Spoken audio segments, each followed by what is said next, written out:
So on the draw with this hand, I guess it's a keep. Once again, this Dryad Arbor is very awkward. I might just cut it from the deck entirely. I mostly have it in here because it's fetchable and you can protect yourself from Liliana with it. I don't know if that's a big enough market share of the format that it's worth having, especially considering all the issues we've had so far with our mana.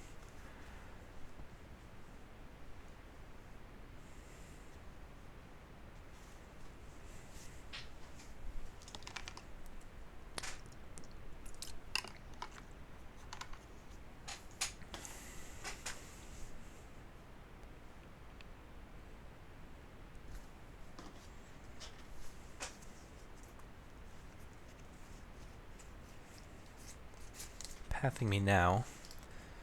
Okay.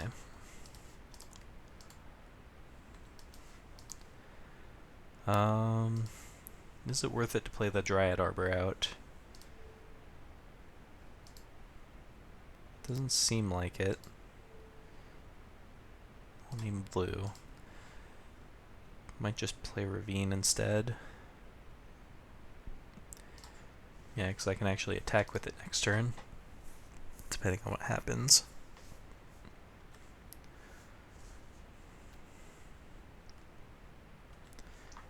Yep.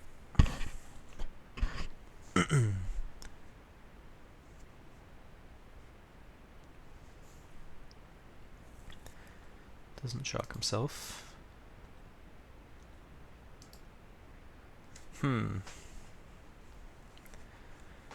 So we could attack with Raging Ravine for 4, or we could play Arbor Elf. Either way, we'll be able to play the Primetime next turn.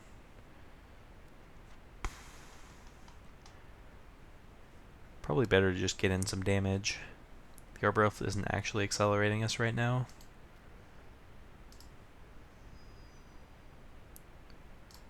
We'll get Stomping Ground. Activate this.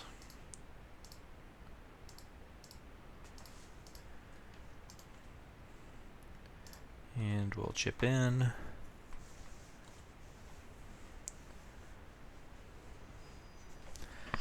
Not sure if he's like just a tap out value deck or a counterspell deck, so I don't know how worried I need to be about remands and that kind of thing. Ghost Quarter again, kind of annoying. Lone Missionary. Alright. Oh, so this is probably the Sun Titan deck that top 16 in SAG Open last year.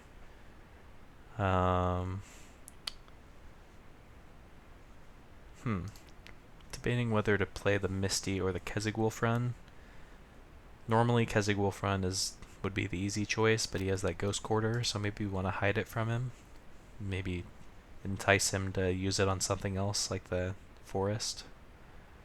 So let's go ahead and go get a Breeding Pool. I'm gonna try to leave that last remaining Forest in my deck for as long as possible because of cards like Path and Ghost Quarter.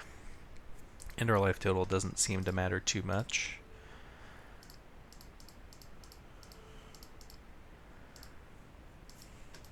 So we'll just go get a couple Raging Ravines with this.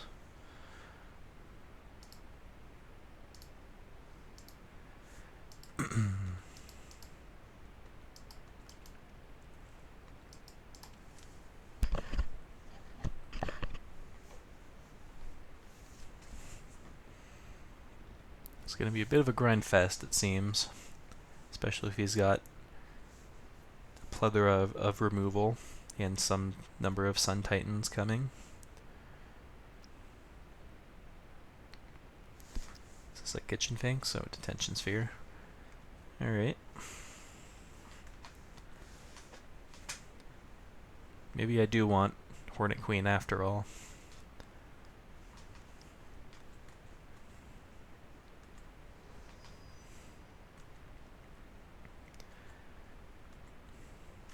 Ooh. Just top deck in prime time, no big deal. 1, 2, 3, 4, 5, 6, 7, 8 mana. 9 if I play the Wolf Run. So I'm probably just going to play Wolf Run, play out both my mana dorks. Is that worth it? The Wolf Run does get a lot better in this sort of matchup because all of your mana dorks become threats on their own. That's not so much the case with that Knight of the White Orchid providing first strike blockers.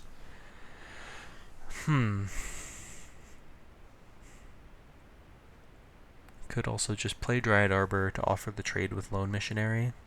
It might be better than playing the Arbor Elf. I think I like that. Protect myself from Ghost Quarter for a little bit longer and hope he uses it on something.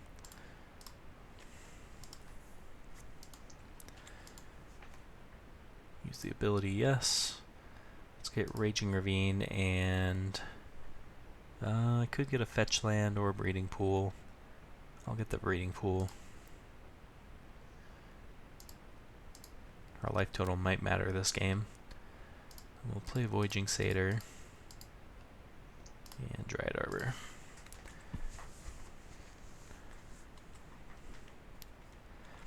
Yeah, the thing I really like about this deck is, you know, it's similar to Splinter Twin in that you can win without the combo by just playing a Prime Time and grinding them down with the Raging Ravines and the Wolf Run.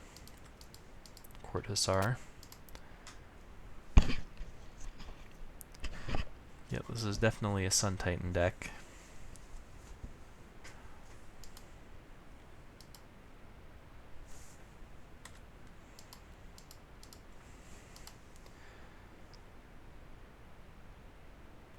So we have as much as 14 mana to work with next turn.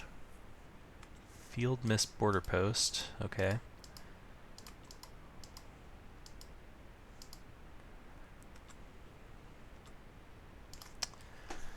Okay, Garruk provides us with another potential threat.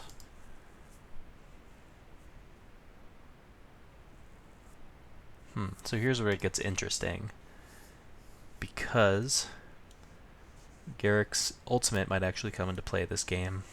Because next turn we can activate a bunch of Raging Ravines and then overrun. We already have all of our Ravines in play. So I'm probably just going to play Wolf Run and go to combat. If my opponent lets me attack, we'll know he won't have the path. Excellent. Use Prime Time's ability, yes. We'll get Breeding Pool, and I'm still going to leave that forest in my deck. So I'll go get a fetch land. Why is it asking me to pay 2 life? Oh, because I got the Breeding Pool, of course. See how he decides to block. Just gonna throw some dudes in front. Okay. So I want to leave myself with 4 mana post-combat. So we'll leave those 4 untapped, tap everything else. Alright, let's do this. Untap here. Tap. Tap. Activate Wolf Run. Then we'll go dump all this mana into it. X is 7, okay. Takes a bunch of damage. 7 to be precise. Then we play Garruk. Green this. We'll untap our lands. And play Arbor Elf. And next turn we'll go for a massive Alpha Strike. I don't think a Sun Titan saves him here.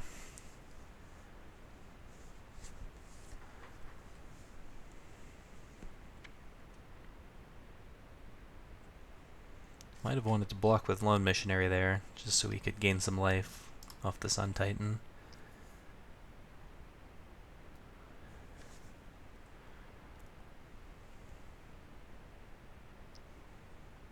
Just reconsidering his options.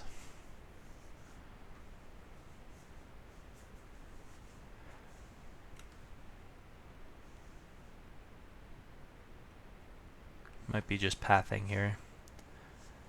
We also don't have to go for the ultimate right away, depending on how this turn plays out. He also has to consider the Ghost Quarter to protect himself from the Raging Ravines, not just the Wolf Run.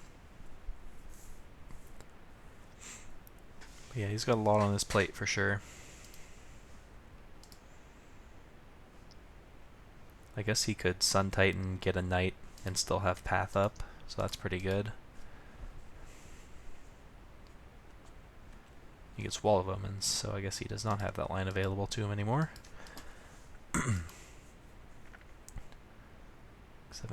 let's see, 8, so he has 14 toughness on defense. How much power do we have? We're going to have 4, 8, 4, 8, 14, 15, 16, 17, plus 18 from the Garruk. I gotta do my math again. 4, 8, 9, 10, 11, 17. Then we'll have 6 creatures, times 3 is 18. So 18 times 17 is 35, so I think he's dead. Oh, and this Raging Ravine has a counter on it. So upkeep, well, I guess I'll fetch to get that last forest, because we're not going to need it for anything else. Let's go ahead and 1, 2, 3, 4. Activate this.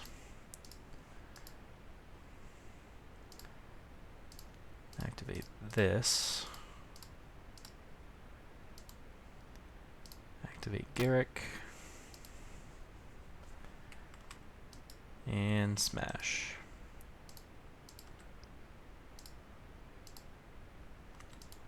Not going to bother searching with Prime Time because we don't have any more lands to get. I guess we should have fetched some fetch lands, just a thinner deck, but I think he's just dead here no matter what. You can block 4 guys, but those guys are going to trample and the others are going to deal a bunch, so should be lethal. That's 15, 19, 28, 32, 36. Should be more than enough.